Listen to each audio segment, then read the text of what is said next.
Bismillahirrahmanirrahim. Alhamdulillahirabbil alamin wassalatu wassalamu ala Rasulillah wa ala alihi washabbihi ajmain. Allahumma iftah alaina futuhal arifin wa fakkihna fid din wa 'allimna ta'wil wahdina ila sawa'is sabil. Rabbana zidna ilman warzuqna fahman. Rabbana zidna ilman warzuqna fahman. Rabbana zidna ilman warzuqna fahman.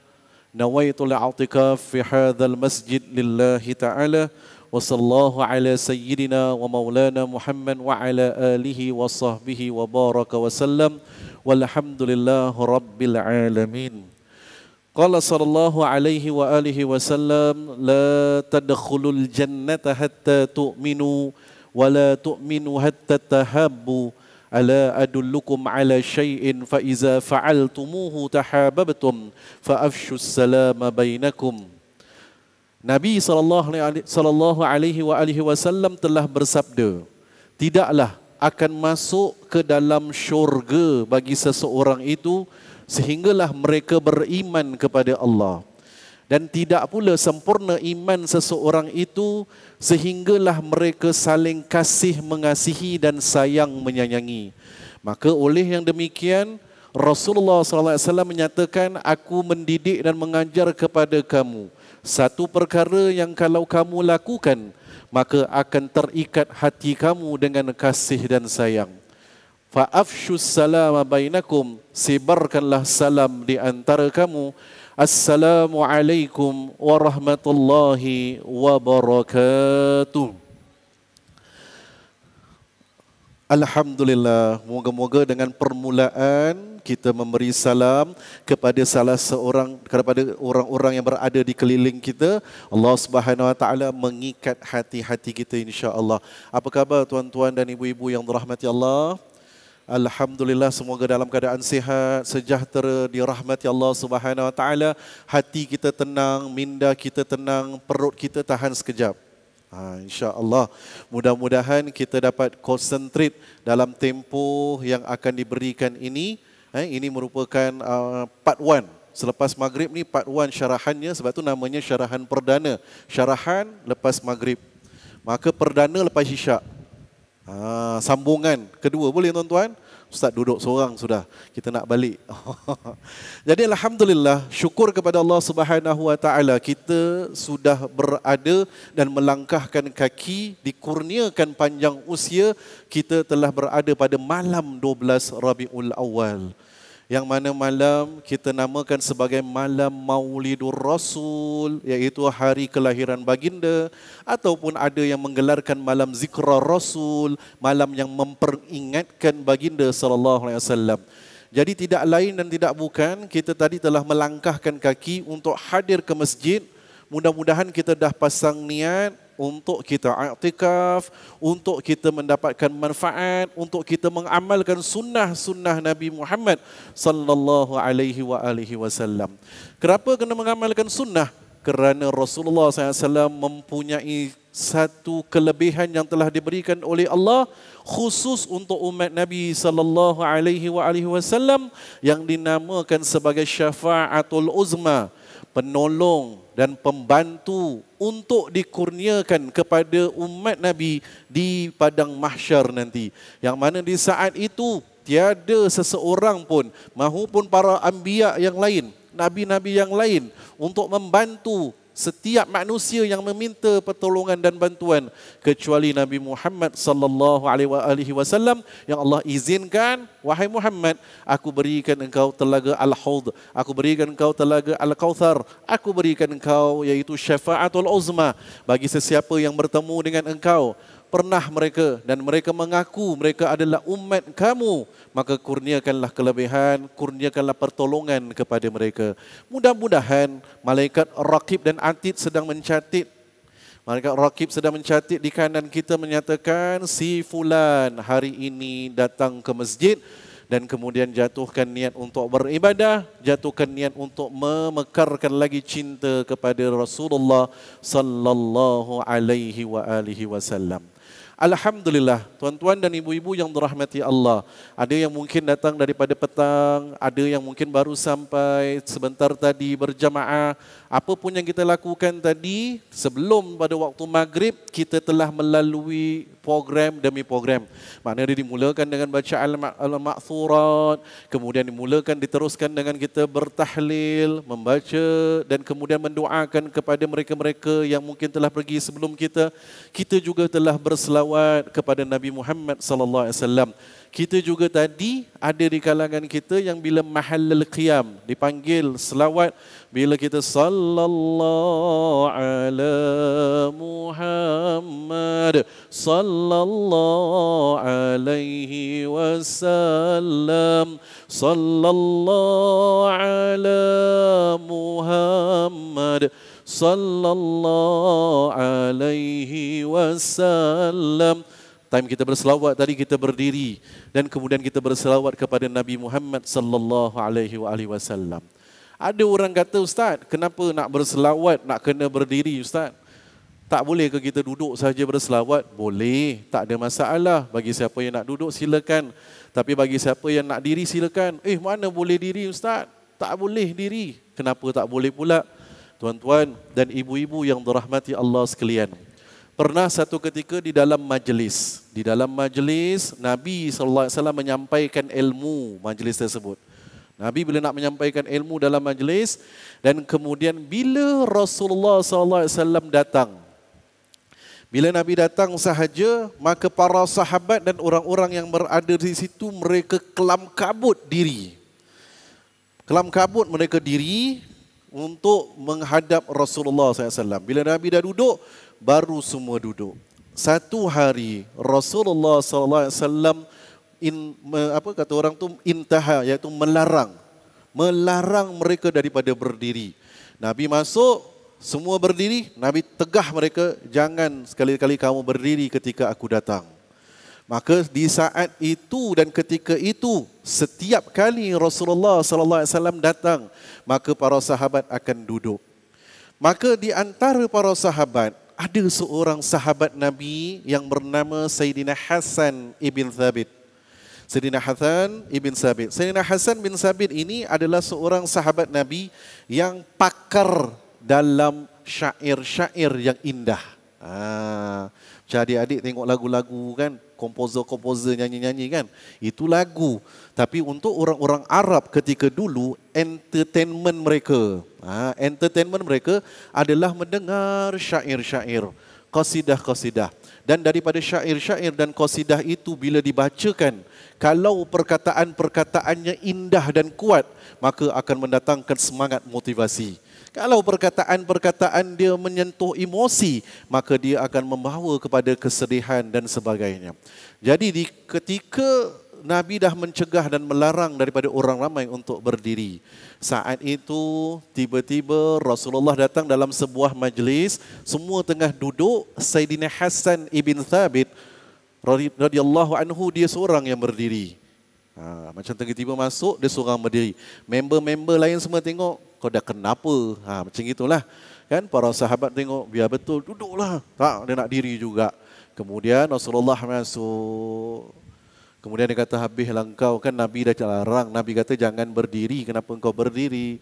Lepas itu bila Rasulullah SAW masuk dan terus Nabi nampak Sayyidina Hasan ibn Thabit diri, Nabi pergi depan dia. Nabi kata, wahai Hasan, apa yang membuatkan engkau berdiri sedangkan sahabat-sahabat yang lain duduk? Kan telah kularang. Maka Sayyidina Hasan ibn Thabit telah mengeluarkan satu syair yang sangat indah. Apa kata Sayyidina Hasan ibn Thabit? Qiyami lil habibi alayya fardun wartaraqal fardu ma huwa mustaqimun ajibtu liman lahu aqal wa faham wa tara zakal jamal wa lam yuqam. Faham tak? Alhamdulillah faham semua tuan-tuan. Syair yang indah diberikan oleh Sayyidina Hasan bin Thabit tadi. Bila Rasulullah tanya tu, dia kata qiyami lil habibi alayya fardun.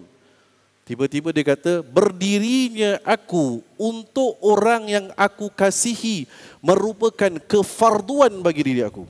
Dia sayang Nabi. Wa taraka fardu ma huwa mustaqimun. Meninggalkan kefarduan bukanlah jalan yang lurus. Tinggalkan benda yang wajib ke atas individu bukanlah jalan yang betul, bukanlah jalan yang lurus. Ajibtu liman lahu aqal wa faham. Dia kata, aku terkejut, aku surprise bila aku melihat orang yang mempunyai akal dan mempunyai kefahaman. Wa yara zakal jamal wa lam yuqam. Bila melihat seseorang dan sesuatu yang indah dan cantik tapi tak tahu nak bangun. Allahumma salli wa sallim wa barik alaihi. Sentuh tuan-tuan. Faham tak? Nak kena ulang lagi ke? InsyaAllah. Kita tahu pergi ke kedai, nak pergi beli selipar kedai tutup. Itu je pantun kita. Ini pantun bukan sembarang pantun, syairnya. Jadi dia kata, aku hairan bila orang yang mempunyai akal dan kefahaman melihat sesuatu yang cantik dan indah tak tahu nak berdiri. Allahumma salli wa sallim barik alaihi. Selepas itu Rasulullah SAW mengatakan, wahai Hasan, engkau dibenarkan berdiri. Dan para ulama mengeluarkan pandangan dan memberikan pandangan-pandangan mereka mengatakan, maka yang ditahan dan dicegah Nabi untuk mereka berdiri itu bukanlah kerana Nabi tak nak mereka berdiri, tapi Nabi nak kalau mereka berdiri bukan kerana khaufan kal malik. Maknanya dia bukanlah mereka berdiri itu kerana takut pada Nabi. Seperti raja. Raja kalau datang, orang besar datang, kita bangun pasal kita takut kan? Tiba-tiba kena marah kan? Jadi atas dasar itu Nabi kata, aku tak nak mereka bangun. Ini kata ulama, bukan bangun disebabkan takut. Tapi kalau kamu berdiri disebabkan adab. Disebabkan ihtiraman, menghormati Rasul, Nabi izinkan untuk kita bangun. Tak jadi salah. Sebab itu bila kita mahallul qiyam, kita berselawat, kita sama-sama berdiri. Lepas solat berjamaah, kita berdiri, selalunya kita bersalaman. Sallallahu alaihi, kita bersalaman. Tujuannya bukan saja kita berselawat kepada Rasulullah SAW, tapi kita nak merasakan yang Nabi SAW itu dekat dengan kita. Indahnya kalimah-kalimah yang kita baca berselawat itu agar kekal dan tebal di dalam hati kita. Ini yang kita nak untuk kita tahu bahawasanya untuk Rasulullah tidak semestinya kita memang dah tak jumpa dengan Rasulullah, tapi kita yakin bahawasanya Allah SWT telah menjadi perantaraan untuk menyampaikan selawat kita kepada baginda Nabi Muhammad sallallahu alaihi wasallam. Tuan-tuan yang dirahmati Allah sekalian, Allah firmankan di dalam Quran yang berbunyi, wa ma arsalnaka illa rahmatan lil alamin. Sadaqallahul azim. Selalu kita dah dengar ayat ini. Tidak aku utuskanmu wahai Muhammad kecuali untuk memberikan rahmat pada sekalian alam. Rahmat yang Allah SWT, Allah Tuhan zat yang mempunyai rahmat. Malahan Allah mengutuskan Rasulullah, Nabi sendiri juga mempunyai rahmat. Tuan-tuan yang dirahmati Allah sekalian, kalau kita pernah dengar, jadikan ia sebagai kita tazkirah. Kalau belum pernah dengar, jadikan ilmu sebagai ilmu tambahan bagi kita. Di dalam kitab Al-Bidayah wan Nihayah, Imam Ibn Katsir menceritakan, telah ditukil daripada Imam Al-Baihaqi mengenai tentang kisah dikongsikan oleh Sayyidina Umar ibn Al-Khattab radhiyallahu anhu, sahabat Nabi yang kedua. Ini nak petik mengenai tentang rahmah ni, sahabat Nabi yang kedua. Jadi di saat itu tuan-tuan dan ibu-ibu yang dirahmati Allah sekalian, saat yang mana Sayyidina Umar kata, pada satu ketika kita sedang berjalan di padang pasir dalam satu kumpulan. Kumpulan tersebut ada Rasulullah, ada para sahabat, ada Sayyidina Umar bersama sedang menaiki kuda di padang pasir. Di cerita ini dipetik dalam kitab Al-Bidayah wan Nihayah.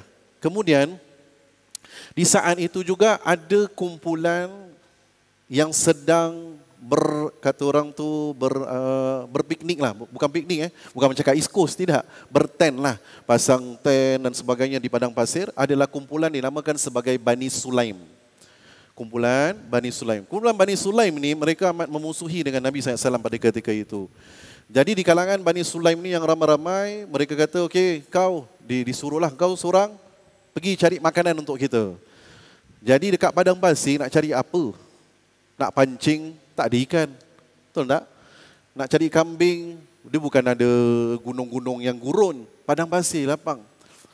Jadi lelaki Bani Sulaim ini pun dia pergi cari makanan. Dan bila dia cari kat padang pasir, apa yang boleh makan kat padang pasir? Yang boleh dimakan, yang dinamakan sebagai dhab. Dhab. Dhab ni adalah biawak padang pasir. Biawak padang pasir, bukan komodo bukan komodo dragon, bukan yang biawak yang nampak dekat dekat bangkit ke kat mana-mana, bukan biawak tu. Perbezaan kata ulama nak membezakan antara biawak yang biasa tu dengan dhab, beza dia pertama ekor dia beza. Ekor dhab adalah seperti ular yang di padang pasir yang ada bunyi tak tahulah bunyi saya macam mana tu. Kalau tengok National Geographic kita tahulah yang ada sisik-sisik itu dhab. Dan lidah dhab bila dikeluarkan dia tidak bercabang dua. Tapi yang biawak yang adik-adik nampak, jangan kata ustaz kata boleh makan ni, pergi ambil, pergi sembelih makan, jangan. Okey, itu tak boleh. Yang lidah bercabang dua itu tidak dibenarkan. Dhab ini kata Rasulullah, aku menghalalkan kamu memakan dhab tapi aku tak makan. Nabi halalkan. Pernah rasa tak? InsyaAllah lepas isyak nanti kita main jamuan nasi dhab. Tak apa ustaz, balik dulu. Orang Arab dia panggang dhab tu dalam satu dulang dia letak, nampak bentuk lagi. Aduh, kita kalau tengok biar betul ni. Kau nak bedal kau bedal dululah kan. Tapi dia halal. Jadi lelaki daripada Bani Sulaim ni dia dapat dhab, dia dah tangkap dhab dan kemudian dia peluk dhab tersebut. Kemudian rombongan Rasulullah SAW dengan diketuai oleh Sayyidina Umar sedang jalan, tiba-tiba mereka ternampak lelaki daripada Bani Sulaim ini. Dan di saat itulah yang mana kumpulan Rasulullah diketuai oleh Sayyidina Umar, mereka berhenti jumpa dengan lelaki ini. Menjadi satu kebiasaan tengah jalan, tiba-tiba nampak, siapa ni? Tegurlah, bertegur siapa. Ditanya lelaki tersebut, siapa kamu? Oh, aku si fulan daripada seorang lelaki daripada kumpulan Bani Sulaim. Siapa kamu? Dia kata. Aku adalah Sayyidina Umar dan aku sedang membawa Nabi Muhammad ibn Abdullah sallallahu alaihi wasallam dan bersama dengan para sahabat. Tiba-tiba lelaki yang pegang dhab daripada Bani Sulaim itu marah. Wajahnya dan telinganya kemerahan. Marah dia dan dia kata, demi Tuhanku Latta wal Uzza. Ketika itu mereka menyembah berhala, mereka menamakan berhala mereka Latta wal Uzza. Jadi kalau ada main-main game nickname jangan letak Latta, letak Uzza. Itu Tuhan berhala. Tuhan berhala, dia letak Latta wal Uzza. Jadi dia kata, demi Tuhan Latta wal Uzza, kalau aku tak ada urusan untuk bawa makanan kepada kaumku, aku dah penggal kepalamu wahai Muhammad. Depan Sayyidina Umar dia cakap gitu. Tahu tak Sayyidina Umar tu siapa? Abang Long tau. Berani dia cakap depan Sayyidina Umar Ibn Khattab radhiyallahu anhu, dia nak habiskan Rasulullah sallallahu alaihi wasallam. Maka di saat itu bila Umar mendengar, Umar kata apa? Ya Rasulullah, izinkan aku menghabiskan riwayatnya sekarang. Jadi Sayyidina Umar nak habiskan riwayat dia. Nabi kata apa? Sabar wahai Umar. Tidakkah engkau mengetahui seseorang itu diangkat menjadi Nabi disebabkan kelembutan dan rahmanya. Seseorang itu diangkat menjadi Nabi disebabkan kelembutan dengan rahmanya. Nanti wahai Umar. Turun Rasulullah tanya dengan lelaki tersebut, apa yang membuatkan engkau benci sangat dengan aku? Lelaki tersebut pun menjawab, aku benci engkau kerana engkau telah membawa satu ajaran yang lain daripada datuk moyang kita. Demi Tuhanku Latta wal Uzzah katanya, aku tidak akan sekali termakan kata-katamu wahai Muhammad, kecuali illah. Dia ambil dhab tu, dia campak depan Nabi, kecuali bila dhab ini boleh berkata-kata, baru aku percaya. Allahumma salli wa sallim wa barik alaih. Nabi SAW mempunyai sifat rahmah. Nabi SAW mempunyai mukjizat di sisi Allah Subhanahu Wa Taala. Dan di saat itulah Rasulullah SAW memanggil dhab tersebut, wahai dhab, mari kemari. Dalam kitab Al-Bidayah wa Nihayah, dalam bahasa yang Nabi panggil, bahasa yang boleh difahami oleh mereka dan Nabi dan para sahabat. Kita boleh ambil dalam bahasa Arab lah Nabi panggil dhab tersebut. Dhab itu datang, wahai dhab, siapakah Tuhan kamu. Dhab kata Tuhan aku adalah Allah Subhanahu wa taala. Arash adalah kebesarannya, lautan adalah segala isinya, dan begitu juga dengan bumi adalah tempat hamparannya. Wahai Dhab, siapakah aku? Engkau adalah Muhammad ibn Abdullah. Beruntunglah orang yang mengikutimu. Kau adalah Rasulullah sallallahu alaihi wasallam. Lelaki daripada Bani Sulaim tersebut tersentak, tuan-tuan. Dan di saat itu, wahai Muhammad, kalau sebelum ini engkau yang orang yang paling aku benci, sekarang ini engkau orang yang paling aku sayangi. Lebih aku sayang daripada ahli keluargaku, lebih aku sayang daripada diri aku sendiri. Allahumma salli wa sallim wa barik alaih. Ini bukan cerita sang kancil, Ini cerita dipetik daripada kitab Al-Bidayah wa Nihayah, Imam Ibn Kathir, Imam Al-Baihaqi menceritakan perkara tersebut. Tuan-tuan, lepas dia dah kata dia nak beriman kepada Allah dan Rasul, Nabi ajar kepada dia, dengan ini mengucaplah kamu dengan 2 kalimat syahadah. Asyhadu an la ilaha illallah wa asyhadu anna Muhammadar Rasulullah. Lelaki Bani Sulaim itu pun mengikuti dengan cara mengucap 2 kalimat syahadah, diislamkan dia oleh Rasulullah SAW.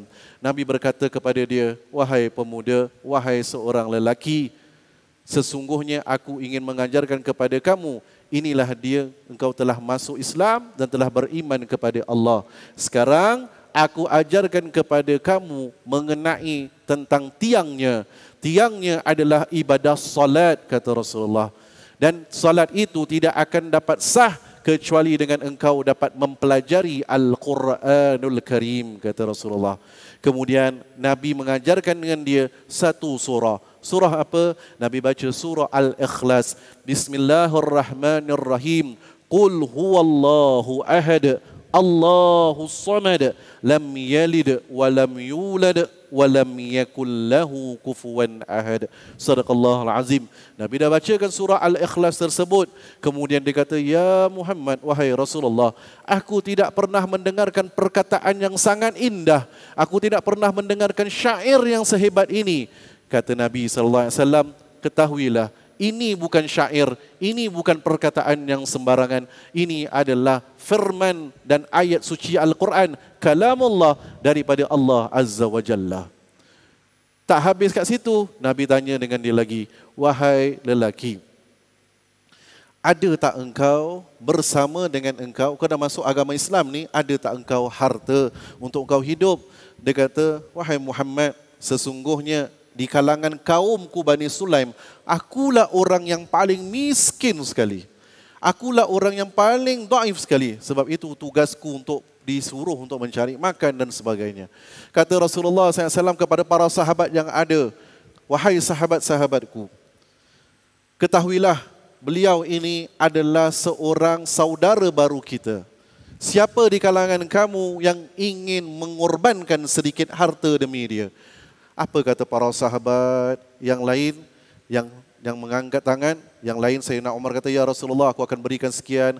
Ya Rasulullah, aku akan bagi apa yang mereka mampu. Tapi seorang sahabat Nabi yang bernama Sayyidina Abdurrahman bin Auf radhiyallahu anhu. Sayyidina Abdurrahman terkenal dengan kekayaan dia dan harta dia. Wahai Rasulullah, ketahuilah dan di depan engkau, aku akan menghadiahkan untaku yang telah aku dapat daripada harta peperangan Tabuk. Maknanya dia dalam perang Tabuk dapat harta rampasan, dia dapat seekor unta. Untaku itu adalah unta yang bunting. Maknanya dia ada keturunan. Unta yang bunting, kalau kita tak, orang yang jaga ternak kan, kalau unta bunting tu selalu dia simpan sebab akan diteruskan keturunannya. Dia kata, aku dapat unta yang besar dan kemudian bunting, masih lagi mempunyai susu yang banyak, maka aku akan hadiahkan kepada dia, iaitu saudara kita ini.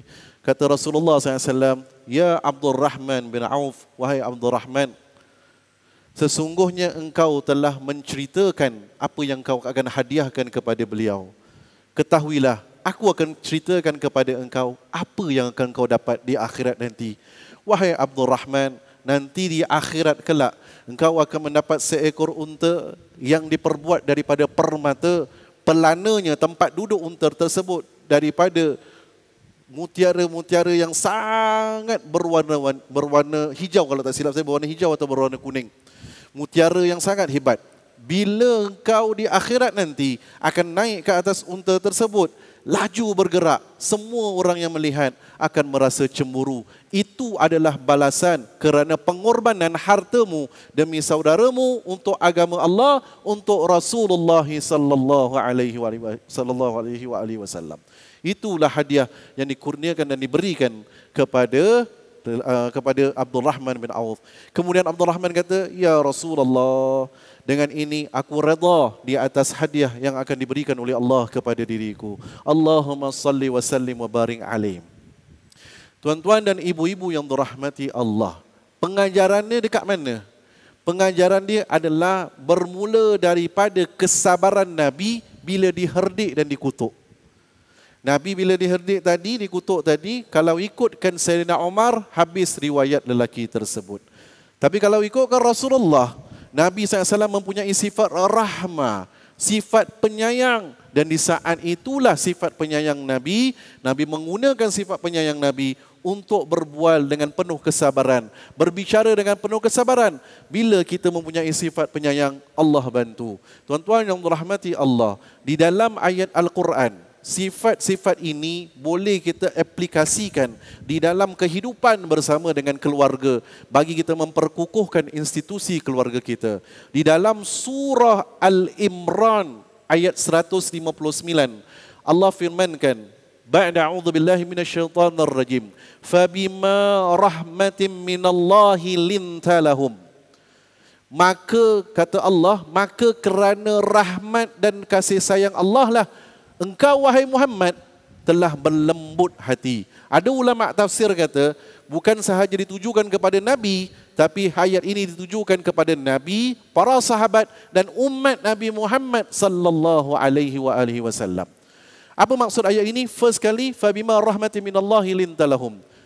Maka kerana rahmat Allah, kasih sayang Allah lah kita mempelajari untuk rasa bersabar dan berlemah lembut dengan orang-orang yang berada di keliling kita. Itu penting. Sebab itu jangan ingat kita, oh taklah Ustaz, saya ni memang sifatnya penyabar. Tak. Allah mengatakan, fabima rahmati minallahi linta lahum. Kamu mendapat sifat lemah lembut kerana rahmat Allah. Jadi kalau ada di kalangan kita yang pemarah dengan ahli keluarganya, dengan isterinya pemarah, isteri dengan suaminya marah, anak-anak dengan ibu ayah, ayah tanya sikit, ibu tanya sikit, melenting, maka kita perlu mencari rahmat Allah untuk melembutkan hati dan jiwa kita. Macam mana? Sentiasa berdoa, sentiasa bermohon, sentiasa melakukan amal-amal soleh. Bila kita buat benda yang Allah kasih dan Allah sayang, Allah turunkan rahmatnya, maka di saat itu hati kita mudah lentur dan mudah lembut. Ini pertama. Rasulullah SAW pun, walaupun Nabi ini mempunyai sifat penyayang dan rahmat, tapi Allah mengatakan, jangan lupa wahai Muhammad, kerana rahmat akulah engkau telah berlemah lembut. Kemudian Allah kata apa? Walau kunta fazzan ghalizal qalbi lam faddu min haulik. Kalaulah wahai Muhammad.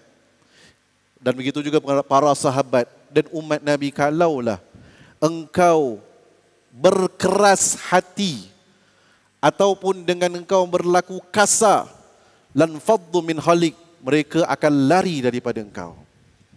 Kenapa kadang-kadang anak kita tak nak kongsi masalah dengan kita?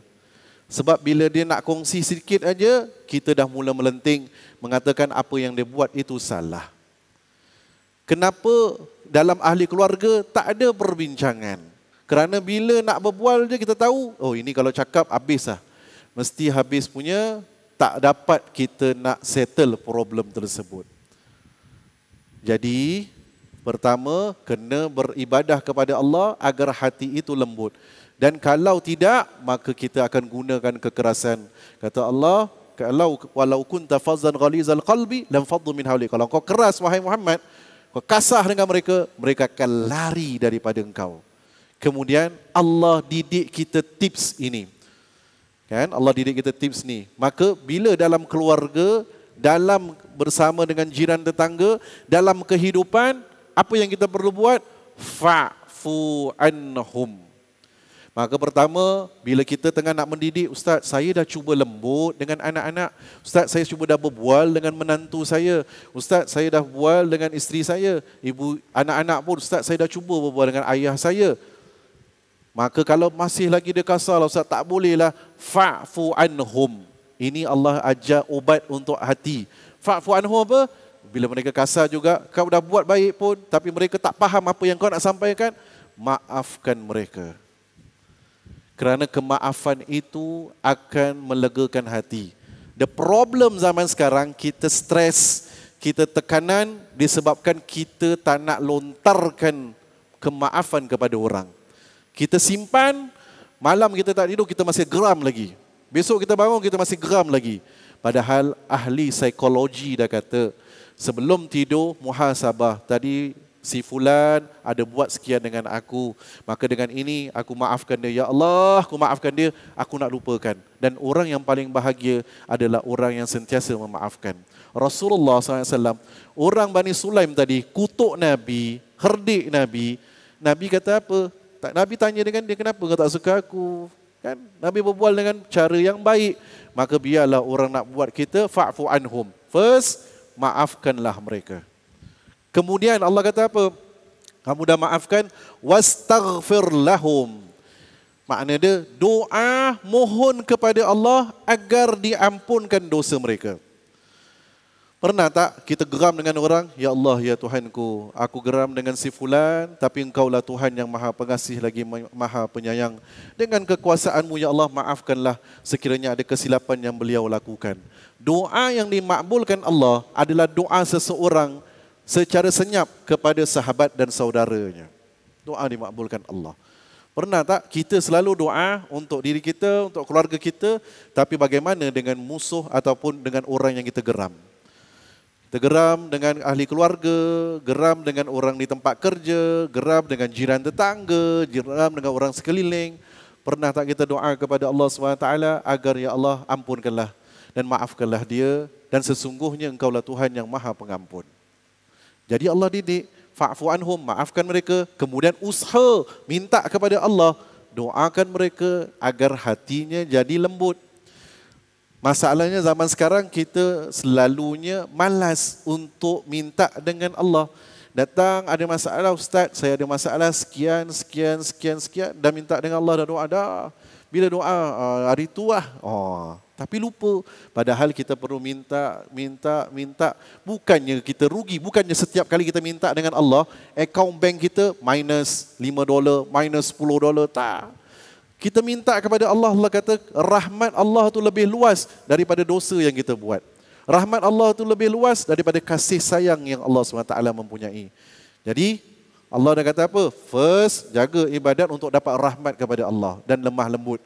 Kemudian, maafkan mereka. Wastaghfir lahum. Doakan mereka untuk dimaafkan. Sama ada ahli keluarga kita ke, kenalan kita ke, doakan mereka. Wasyawirhum. Antara next step Allah kata, wasyawirhum fil amr. Bila kita dah cakap, tak nak dengar, maafkan mereka. Doa pada Allah. Dan kemudian Allah kata next step adalah kamu perlu usaha wasyawirhum fil amri. Kamu kena ada usaha untuk bermusyawarat, berbincang di atas perkara yang mungkin kamu kurang selesa, mungkin dia kurang selesa. Tuan-tuan, saya dah nikah ke orang dah ramai. Berapa ramai pasangan yang telah saya nikahkan? Mungkin kalau ada 10, antara 3 yang patah balik mempunyai masalah dalam rumah tangga yang baru dibina bawah 3 tahun. Bawah 3 tahun. Bila saya tanya kepada mereka, pernah tak adakan masa untuk duduk berkomunikasi, bincang secara matang? Makna dia jangan terus nak bincang kita rasa kita betul. Even kita suami yang mempunyai hak ketua, ataupun kita perempuan sebagai isteri kita rasa kita di tempat betul, kita kena buang ego tersebut. Bila kita nak buat ada perbincangan wasyawirhum fil amr, kita kena buang ego kita sebagai ketua. Kita kena buang ego kita yang mempunyai pangkat. Baru kita boleh datang kepada persetujuan secara yang terbaik. Nabi Muhammad SAW dah didik kita. Nabi didik kita dalam keluarga, dalam peperangan. Bila Nabi duduk dengan para sahabat, bila Nabi berbincang, Nabi tak pakai badge aku Nabi. Kalau Nabi pakai badge aku Nabi, buat apa Nabi nak bincang? Tak. Nabi buang dan kemudian Nabi dengar, sahabatku, apa pandangan kamu? Mana pandangan yang baik, Nabi terima. Dan kemudian Nabi tanya dengan pandangan-pandangan yang lain, mana yang majoriti bersepakat dan bersetuju, maka itulah keputusan Rasulullah SAW. Tapi cuma kita tahu bahawasanya Rasulullah SAW mempunyai kelebihan. Ada dalam peristiwa-peristiwa sahabat dan mengata lain, Nabi dapat lain sebab Nabi mempunyai wahyu daripada Allah. Yang mana bila Allah turunkan, itulah keputusan yang paling kuat. Bila kita dalam rumah tangga nak berbincang, kita kena buang. Contoh, kita suami, isteri, anak-anak yang sudah meningkat usia belia. Bila nak berbincang, walaupun dia adalah pangkat anak, kita kena relax dulu. Okey, nak dengar apa yang telah nak diluahkan oleh mereka. Bila kita dah dengar analisa, mungkin ada kesilapan. Bukan daripada kesilapan dia 100%, mungkin ada kekurangan dalam diri kita. Sebab itu Allah kata tadi, pertama, hendaklah kamu mendapat rahmat dan kasih sayang Allah. Kemudian bersifat lemah lembut. Kemudian kalau dia berpaling juga, maafkan mereka, doakan mereka. Kemudian ajak mereka, wasyawirhum fil amri. Ajak mereka berbincang. Bila berbincang, dah dapat satu keputusan, kata Allah, faiza azamta. Makna dia kalau kamu dapat satu keputusan dalam perbincangan dan kamu berazam, inilah keputusan sebulat suara. Yang mana keputusan itu bukan datang daripada minda kita sendiri, tapi datang daripada orang-orang yang kita minta pandangan. Kalau dalam keluarga, mungkin suami, isteri, anak-anak, mungkin ibu, ayah ke nenek atuk dia sama-sama sekali, itu adalah keputusan bersama. Kalau dalam tempat pekerjaan, sama ada dalam kita mesyuarat, kita kena lapangkan mindah kita, buang pangkat kita semata-mata untuk dapatkan satu keputusan yang bersetuju secara berjamaah. Kata Allah, faiza azamta. Bila kamu dah dapat satu common answer, dah berazam, faiza azamta, barulah fatawakkal 'alallah. Ini keputusannya, maka kita usaha untuk buat keputusan ini dan kemudian kita bertawakal kepada Allah Subhanahu Wa Taala. Kita tak boleh terus tawakal tanpa usaha. Baik dalam rumah tangga, dalam keluarga, dalam kehidupan, Allah didik. Dan inilah Rasulullah. Dalam kehidupan Nabi bersama dengan umatnya, bersama dengan orang-orang yang membenci Nabi, Nabi tidak pernah terus menghukum. Malahan Nabi SAW minta kepada Allah agar mereka masuk dan mereka dilembutkan hati. Tengoklah peristiwa ketika Nabi di Taif. Nabi punya emosi dah goyang dah. Kematian Sayyidatina Khadijah radhiyallahu anha, kematian pakciknya Abi Talib. Tahun tersebut dipanggil sebagai Amul Huzun, tahun sedih. Nabi rasa dah tak boleh lah. Orang-orang Quraisy attack Nabi, attack emosional Nabi. Kewafatan anak Nabi yang bernama Ibrahim, dan di saat itulah Rasulullah kata, aku nak keluar untuk pergi berdakwah di tempat lain di Taif. Perjalanan lebih kurang 80 lebih kilometer jalan kaki. Sampai Taif dicampak batu sehingga berdarah.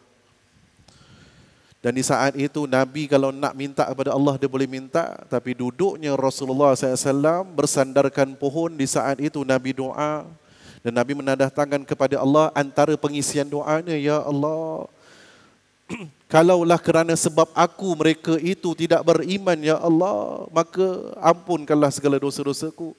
Ampunkanlah mereka, ya Allah. Nabi minta kepada Allah. Doa Nabi ni, fastaghfir lahum, Nabi maafkan mereka, Nabi doa.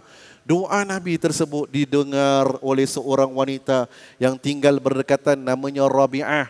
Rabi'ah ni ada khadam, ada hamba. Rabi'ah dengar, nampak, siapa tu dua orang sedang duduk, Nabi dan sahabatnya sedang duduk berluka-luka. Rabi'ah kata, wahai hambaku, ambil makanan kasih orang tu kesian. Hamba dia datang, bagi tuan saya kasih buah-buahan untuk dimakan. Nabi bertanya, Nabi berbual, dan di saat itulah hamba tersebut bertanya, siapa engkau? Aku adalah Muhammad ibn Abdullah Rasulullah. Siapa engkau? Aku datang daripada keturunan Nabi Allah Yunus bin Mattah. Mattah itu ada tempat Nabi Yunus. Benar tempat Nabi Yunus. Dan hamba tersebut tahu bahawasanya akan datang Nabi yang terakhir dari Rasulullah SAW. Dengan ini aku nak beriman dengan kau. Orang pertama beriman di bawah pohon selepas Nabi berdoa. Keluarnya Nabi daripada Taif nak balik Mekah dalam keadaan sedih. Baru seorang yang beriman. Tiba-tiba malaikat yang menjaga gunung datang. Wahai Muhammad, Allah dengar doa engkau. Allah izinkan kita jumpa engkau. Kau nak kita angkat ini gunung, empap kepada dia. Kalau kita geram, gunung Bukit Gombak tu pun jadilah Ustaz, angkat, betul tak? Ini Taif besar. Kalau nak kita angkat gunung ini empap kepada dia, kata Rasulullah, jangan. Aku bermohon dan aku berharap kepada Allah, kalaulah andai kata mereka tidak beriman, biarlah cucu dan keturunan mereka itu beriman kepada Allah. Doa Nabi, azamnya Nabi, tawakal dia kepada Allah amat kuat. Allah kata dalam akhir ayat ini, innallaha yuhibbul mutawakkilin. Sesungguhnya Allah sayang, Allah cinta orang yang bertawakal. Dan tawakalnya Nabi selang beberapa tahun, golongan daripada Taif lebih kurang 70-80 orang datang dan beriman kepada Rasulullah. Saya pun terlupa kisah tadi Bani Sulaim tadi, bila Nabi dah tinggalkan dia, yang lelaki yang bawa dhab tadi, Nabi dah tinggalkan dia, dia patah balik jumpa dengan kaum dia dengan kuda. Dalam kitab Al-Bidayah wa Nihayah, akhir cerita tersebut, kaum dia tadi naik kuda, bawa pedang. Dia kata, kau nampak tak ada Muhammad tadi jalan? Dia kata, aku nampak, nanti jangan pergi dekat Muhammad. Jangan kau nak buat apa dengan Muhammad. Kami nak bunuh Muhammad. Bani Sulaim. Kata lelaki tadi, sesungguhnya aku telah beriman kepada beliau. Dia ceritakan tentang kejadian dhab. Selang beberapa tahun, ramai juga daripada golongan Bani Sulaim masuk dalam agama Islam. Berkat daripada apa? Pertama, rahmat Allah. Kedua, sifat lemah lembut. Ketiga, memaafkan. Keempat, doa agar Allah SWT membukakan pintu jalannya. Kelima, bermusyawarat, berbincang. Minta pandangan. Kemudian keenam, azam dengan satu keputusan. 7, bertawakal kepada Allah SWT. Maka kalau berlaku benda itu baiklah di sisi Allah, kerana itu takdir. Sebaliknya lah berlaku di sisi Allah SWT. Jadi mudah-mudahan apa yang disampaikan secara ringkas memekarkan lagi cinta kita kepada Rasulullah SAW. Dan Nabi SAW adalah orang yang paling baik dengan keluarganya. Bila kita kata tajuk untuk memperkukuhkan institusi keluarga, ikut contoh Rasulullah. Dia orang yang paling baik sekali dengan ahli keluarganya. Tak pernah Nabi berjalan tangan. Tak pernah Nabi SAW meninggi suara. Nabi SAW sentiasa melakukan dengan hikmah. Kecuali kalaulah ahli keluarganya melanggar garisan. Yang mana garisan itu adalah garisan yang telah Allah letakkan, benda tersebut tidak boleh dilanggar. Kata Rasulullah, kalaulah Fatimah anakku mencuri, setentunya akulah orang yang akan memotong tangannya. Itulah ketegasan Nabi. Bilalah melanggar landasan yang melibatkan hukum Allah, Nabi tegas. Tapi bila perkara yang masih lagi boleh berbincang, Nabi SAW akan berbincang, Nabi akan berdoa, Nabi akan bermohon kepada Allah Subhanahu Wa Taala. Alhamdulillah, tuan-tuan dan ibu-ibu yang dirahmati Allah sekalian, semoga apa yang disampaikan ini memberikan manfaat kepada kita. Semoga Allah Subhanahu Wa Taala menyatukan hati-hati kita. Semoga kita sentiasa cinta kepada Nabi Muhammad sallallahu alaihi wa alihi wasallam. Aqulu qauli hadza wa astaghfirullah li wa lakum wa lisairil muslimina wal muslimat wal mu'minina wal mu'minat fastaghfiru faya fawzal mustaghfirin wa ya najatat taibin. Wassalamu alaikum warahmatullahi wabarakatuh.